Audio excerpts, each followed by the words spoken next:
All right, we are here with Akin Ayodele, the professional linebacker in the NFL. We're going to ask him a few questions. So first of all, what do you remember most from your days at MacArthur?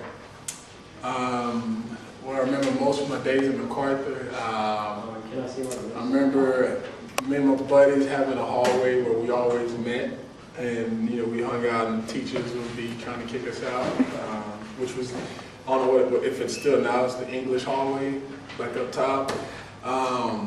I remember, the football games, the pep rallies that we had, and just, how exciting and how fun it was just to always, come to school, every day, and you not only just learn, but, the people, your friends that you grew up with, and that you always want to associate yourself with, who I'm still friends with now.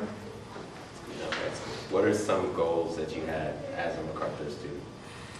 One was definitely to graduate and pass the TOS test now, and one was definitely to do whatever academically that was important to take care of, so that I could prepare myself and enter and go into college. That was a big goal of mine, and also was to improve our football team. I know we went from like 0-10 to like 1-8-1, and to 9-1 by the time I was a senior. What advice do you have for MacArthur students to be successful? To be successful in life is first to define what success means to you. To set yourself goals, and to understand that no goal, you can never set yourself too high of a goal. But to set high goals, and to be willing and prepared to do whatever it takes to reach those goals and prepare yourself, and also just to continue to learn. You can never learn too much, and understand how important your education is to you and to everybody else that knows you or around you. How do you bounce back from a tough loss? It's a good question.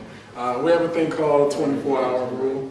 So no matter how bad of a loss it was, I can cry like a baby and pout and scream or whatever. But after 24 hours, I have to let it go and move on. Which for me just kind of relates to life itself.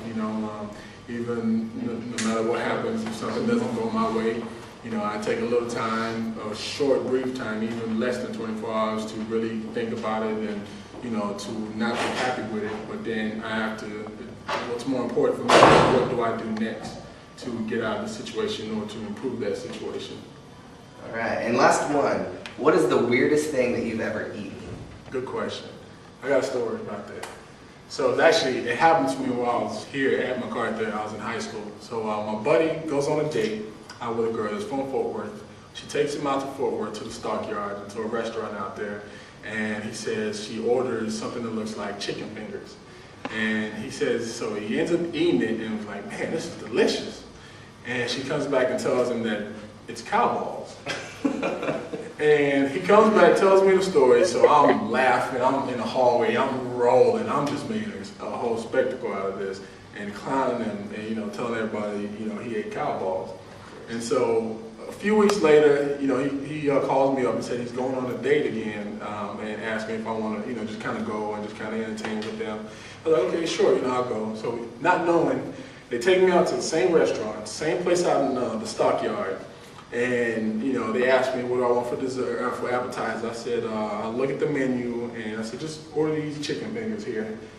And so I'm eating away, and I'm like, man, these are the best chicken fingers I've ever had. Like, wow, these are great. And it's like, yeah, they're cow balls. How did And so that'll probably be one of the weirdest things I've ever eaten. All right. Thank you, Mr. Ayodele. Thank you very much, Austin. Thank you. We will see you around.